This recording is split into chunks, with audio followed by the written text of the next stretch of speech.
Good morning, Cross Church family. Hope you're having a great Labor Day. Man, I look like Daniel.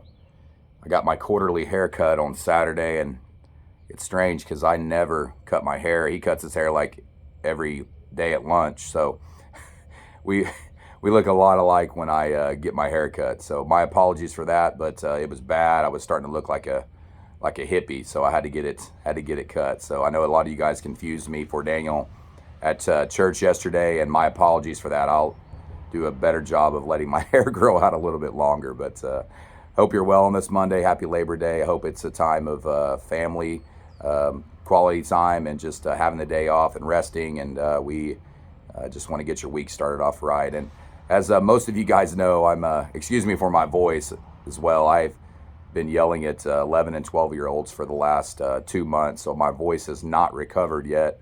It's a little raspy, and I did not just get through smoking a Gert, so I am trying to recover, and it's just not happening. But anyway, I want to get our minds right and our hearts right, hopefully for a great week coming up.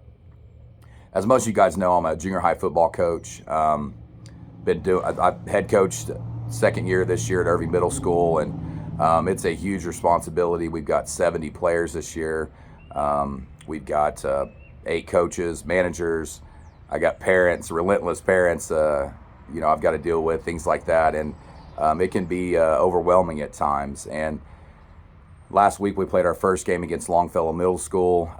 It was a really good night. My 7th graders, we won 54-0, and I'm the defensive coordinator, so I'm going to take credit for that goose egg on the scoreboard. But the 8th grade game, my defense gave up 46, and we lost 46-36. But football is a weird game, but it is something that's a huge blessing to me. And I had a parent reach out to me Monday before the game, and just was going to, just sending me some encouraging words, and actually sent me some scriptures that I want to share with you. And it's a great story in 2 Samuel chapter 23.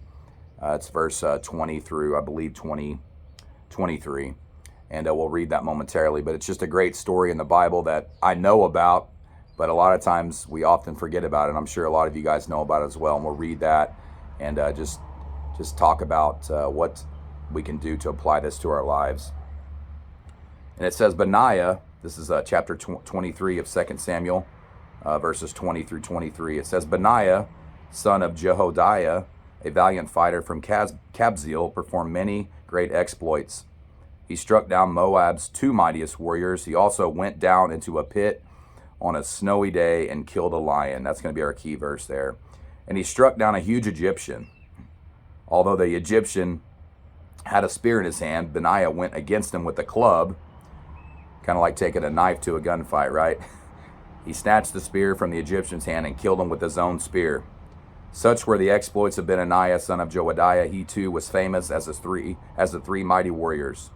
He was held in great honor than any of the 30, but he was not included among the three.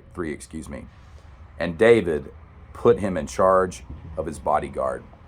And the reason that that parent sent me the scripture is just to tell me that, Benaiah was a bad dude, and he killed the lion. And we played the Lions on Tuesday, so it was just a kind of a great little segue to our game on Tuesday. Being tough, being a bad man, and just taking care of the lion. And I thought it was very encouraging to me. But later on in that week after our game, I shared this story with my players before film on Wednesday, and we just talked about how you can apply this story to your life. And there's several ways you can do that. I think the biggest way you can do that is that we have to stay proactive in our lives. A lot of times there's things in our lives that we know are there.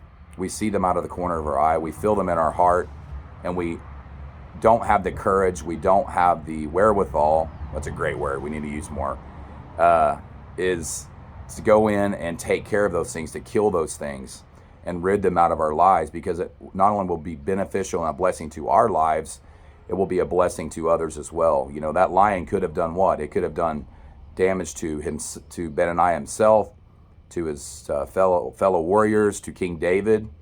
And Benaiah was proactive. He did not have to go down in that pit to kill a lion. This is one of the most courageous stories in the Bible, up there with David and Goliath. Lions hunt. You know, normally people don't hunt lions unless they're on the back of a Jeep with a big old gun, right? It doesn't even say that Benaiah took a weapon down there. He just went down into the snowy pit and took care of the lion. And so, you know, what does this mean for your life? You know, I don't know, but for me, when I look at it and what I share with my players is that we've got to stay proactive. Don't let these things hang around in our lives, and understand that they can hurt us if we don't stay proactive and let those things fester and just maybe someday jump up and bite us, and do damage not only to us, but to those around us. And so one thing that Benaiah, I believe, had in his heart, and we'll finish up with this, is that Benaiah was determined to protect the king. He was determined. And by killing that lion, by going down in the pit, by being proactive, he eventually made it to the head bodyguard of David's bodyguard group. Sorry, I couldn't think of another word. And he made it there. And so he knew that by having this great feat of killing a lion, that word would get back to David. And David's going to be like, oh, you know, this guy killed a lion. I want him to be in charge of my bodyguard. If he can kill a lion, he can kill anybody that's trying to kill me. If he can kill an Egyptian with a club, and he can protect me from anything, because people had it out for the king. And David knew that he needed someone that was a bad man in charge of his bodyguard. So today, you know, you can look at this snowy pit, lion defeat, and just try to apply it to your life. Stay proactive, and get rid of the things that are potentially going to hurt you, hurt your family, and ultimately hurt your relationship with God. We've got to do everything we can and be determined to protect our life, just like Benaiah was determined to protect his life as well as the king's life. Guys, I hope you have a great week. Happy Labor Day. God bless you all. We will see you later in the week on Sunday or Wednesday. Take care.